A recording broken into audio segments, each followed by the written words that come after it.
Dasinki.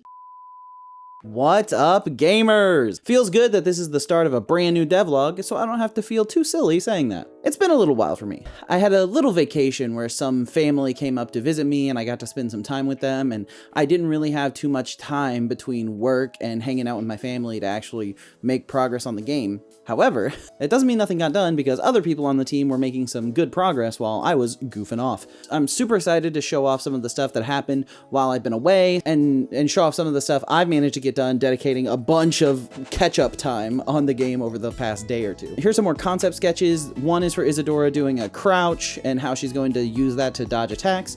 Another one for her armor upgrades. Those are going to be hidden throughout the levels, and she can collect them to unlock new movement abilities, but you can see the 4 different armor upgrades present here: the scarf, the torso, the gloves, and the boots. And so each one of these is going to correspond to one of the upgrades she can get. I think we're pretty settled on going with one of these 2 designs, and I'm really excited about it. It's going to be a lot of work to skin the main character with these armor upgrades, but they look fantastic, so really pleased with that. Also got in these animations for a more finalized version of the wall jump and the wall attack and the wall slide, and those look and feel great to play in the game. Editor Senpai can throw up some footage of me jumping around and playing with these new animations, and they feel good. It is really fun to use the actual animation set because everything just flows together really, really well. Also made some progress on the death animation for Isadora, where you, like, once you've taken too much damage or if you touch spikes. Now, I know a lot of platforming games use the if you touch spikes even just a tiny bit, you die. I'm not 100% convinced I want to do that, mostly because it's cringe and I hate it. I despise dying to spikes in platformers. I also hate falling into pits. That might just be because I'm bad. That might be because I'm not a capital G gamer, which really discredits me in front of this audience, you know, this audience of gamers. But I think I still want the game to be challenging. I want it to be difficult, but I don't want it to punish you by making you do the same shit that you already did before. Why do you just need to make me do it again because I made one mistake down the line? And I know there's the whole thing of, like, the challenge is being able to string together all of the successful attempts, but I'd rather just make each screen, each room, each section that gets checkpointed its own, like, tough challenge that you, like, feel accomplished for getting through, and then checkpoint there. And then if you touch spikes, you just take some damage. If you fall in a pit, you take damage and respawn outside of the pit, that sort of thing. But that is something I could probably use some feedback on because I'm pretty passionate about it because I despise instant death spikes, but it's also kind of a genre staple, so I don't know. I could be convinced probably, although usually convincing me is not very easy because I am very thick-headed. Wait, thick-headed? Bullheaded. Bullheaded, thick-headed. Lead-headed? Stone-headed. Red-headed. Well, I know that one's not it. But yeah, anyway, so we have kind of 2 versions of the death animation. One's a little bit more complete than the other. Here is the initial concept that doesn't have all the fancy particles. She kind of gets sucked into, like, a little vortex. It just goes like, boop. And I can totally imagine, like, a super Mega Man-esque little ball particles erupting from it, and I think that would feel cool. But then the second version is really sick, where she kind of gets, like, absorbed into her own scarf and then fades out. It's really nice. I'm sure Editor Senpai has put it on screen, but it's really nice. I mean, I'm pretty confident that that one's way cooler, but in your mind, picture having the extra particle effects on the first one, and let me know which one you lean towards, because even though I'm pretty confident the second one's cooler, I've also gotten feedback that it's not. If enough people are telling me I'm wrong, then at least I will know that I'm wrong. I'm really happy with the way that death animation came out. I think it looks really sick. And then first started making the special attacks for Isadora. Now the plan is to have 4 levels, like 4 main bosses, and I want to do the Mega Man-esque thing where when you beat a boss, you learn a new attack. You know, Mega Man just, like, steals their ability and shoots a new thing. I think that's really cool. I think it feels really good. And I really like the way they did it in Mega Man X4, where when you're playing as Zero and you beat a boss, you don't just, like, shoot you don't just, like, shoot a new thing that's the color of the previous boss. You, like, learn a new technique.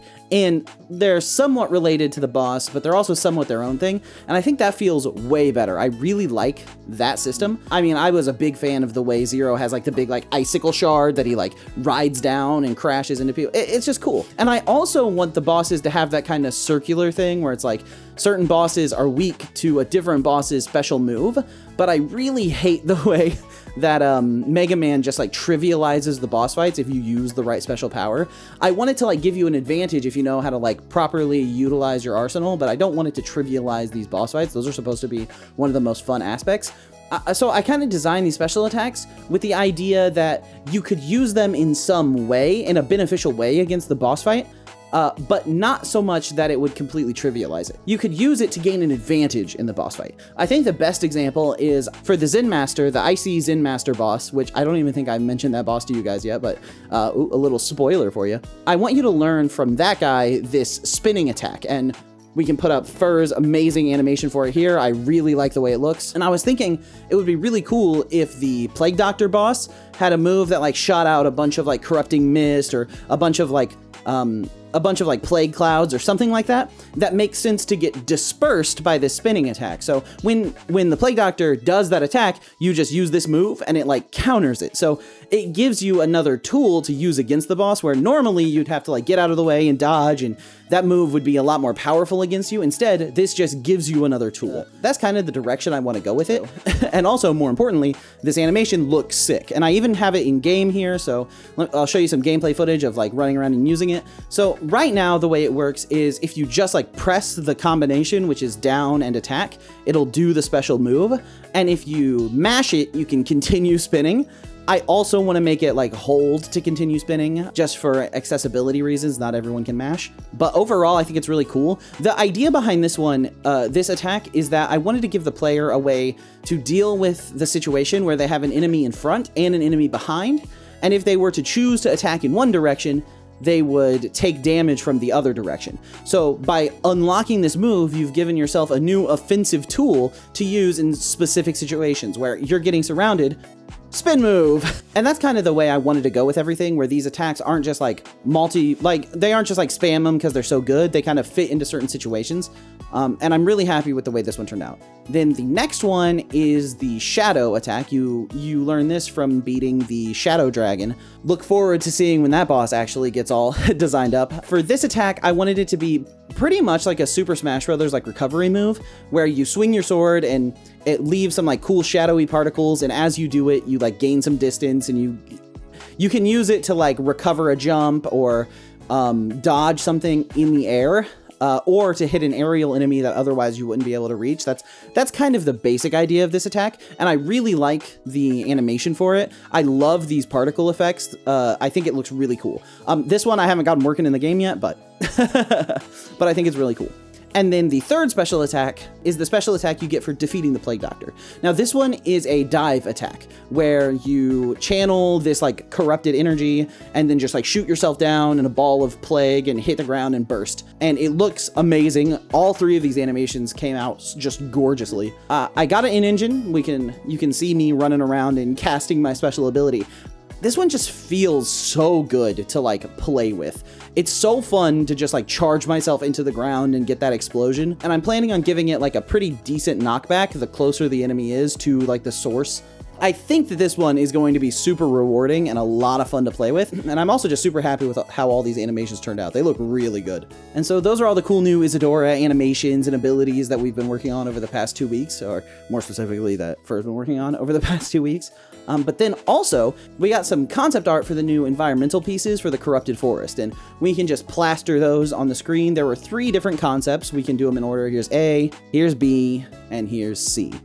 They're done in grayscale, so we can kind of focus on the shapes and the design rather than getting lost in the sauce on like, oh, I like this color better. And I think all of them look amazing. I think these are all a great direction for the Corrupted Forest, but I do lean towards design B. I think that log looks really cool. And also this one is the one that I think looks the most like it's going to translate into a lot of awesome platforming mechanics. The other ones are gorgeous for sure, but they feel less platformery to me. And I wasn't really able to put my finger on why. I couldn't really like Couldn't really trace that thought process down, but I just think the concept art is gorgeous. And I'm really excited to see the finished pieces on this and start using it to actually build out a level that we can test Isadora in, you know, make some platforming challenges that we have to use this new character in, put some placeholder enemies that you have to fight in an area built out of this. I think that's going to give us some great direction moving forward on how we want to do these different levels and what kind of enemies we want. I really think the enemy design is going to be heavily informed by the way the environment looks, right? It's like just being able to see the space that Isadora is going to be fighting through is going to help me imagine what kind of enemies can fit in that space.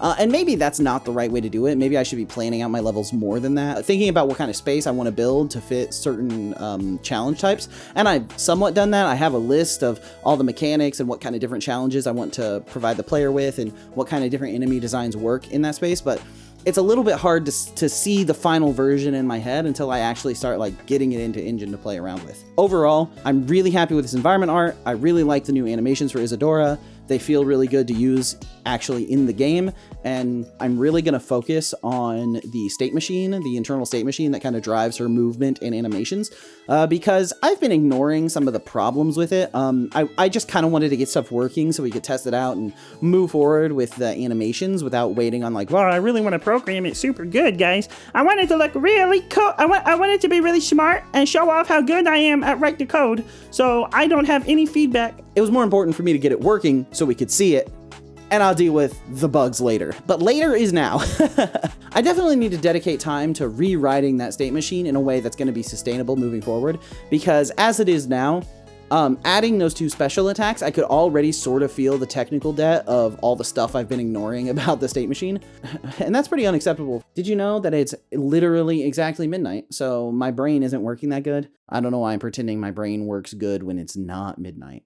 Lots of cool stuff to look forward to in the next video, and I hope to see you there. If you're listening to this right now, that means you probably enjoyed the video, so if you could represent that with a quick little clicky on that like button, you know your boy would appreciate it.